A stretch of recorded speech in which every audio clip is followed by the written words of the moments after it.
Il y a très longtemps, le monde était bien différent. Les gens s'étaient détournés de Dieu, étaient cruels, malhonnêtes et ne vivaient que pour eux-mêmes, même si cela signifiait blesser les autres. Mais au milieu de toutes ces ténèbres, un homme se démarquait. Il s'appelait Noé. Noé aimait Dieu. Il priait, aidait les autres et vivait avec bonté et honnêteté.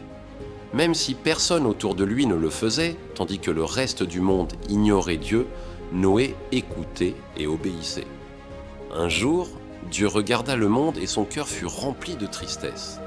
Les gens étaient devenus si méchants, si cruels, que Dieu décida qu'il était temps de tout recommencer, mais il ne voulait pas tout effacer.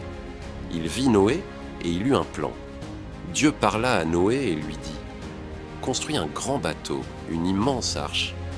Je vais envoyer un déluge pour purifier la terre, mais toi et ta famille naîtrez en sécurité à l'intérieur. » Noé fut surpris. Il n'y avait même pas d'eau à proximité, mais il faisait toujours confiance à Dieu. Dieu donna des instructions claires à Noé. « Amène ta femme, tes fils et leurs femmes, et rassemble des animaux, 2 de chaque espèce. Fais-les entrer dans l'arche, je te protégerai. » Alors Noé se mit au travail, jour après jour. Lui et sa famille travaillèrent sans relâche, construisant l'arche exactement comme Dieu le leur avait dit. Ils scièrent du bois, martelèrent dans des poutres et préparèrent de la place pour les animaux. Les passants s'arrêtaient et riaient. « Dis donc Noé, où est l'océan? Pourquoi construis-tu un bateau dans ton jardin ?» Mais Noé répondit simplement « Je fais ce que Dieu m'a dit, tu verras. » Même lorsque cela n'avait aucun sens, Noé obéissait. Il avait confiance que Dieu savait ce qu'il faisait, et puis quelque chose d'étonnant se produisit. De toutes parts, des animaux commencèrent à arriver, 2 par 2, lions et éléphants, oiseaux et singes, et même de minuscules insectes et papillons. Ils marchaient, sautaient ou voletaient dans l'arche. Quand tout le monde fut en sécurité à l'intérieur, Dieu ferma la porte et la pluie commença, d'abord quelques gouttes, puis une pluie continue, puis des torrents. Il pleuvait sans cesse pendant 40 jours et 40 nuits, jusqu'à ce que la terre entière soit recouverte d'eau. Mais à l'intérieur de l'arche, Noé et sa famille étaient en sécurité, comme Dieu l'avait promis.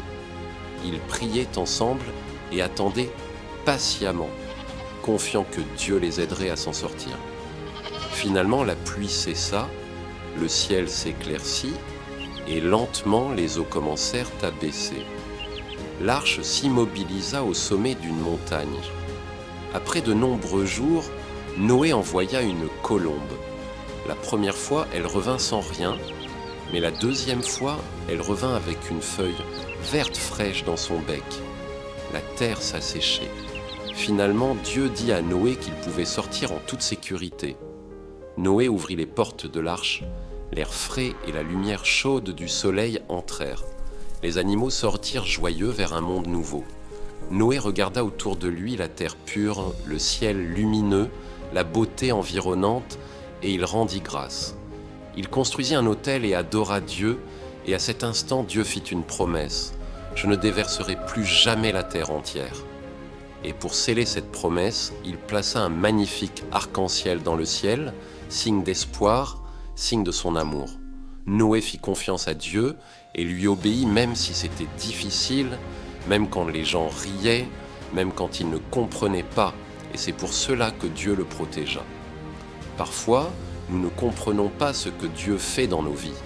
Parfois, ce qu'il nous demande peut sembler déroutant ou difficile, mais si nous lui faisons confiance, il nous guidera à travers chaque tempête, comme il l'a fait pour Noé. Et la prochaine fois que vous verrez un arc-en-ciel, souvenez-vous de ceci. Dieu tient toujours ses promesses.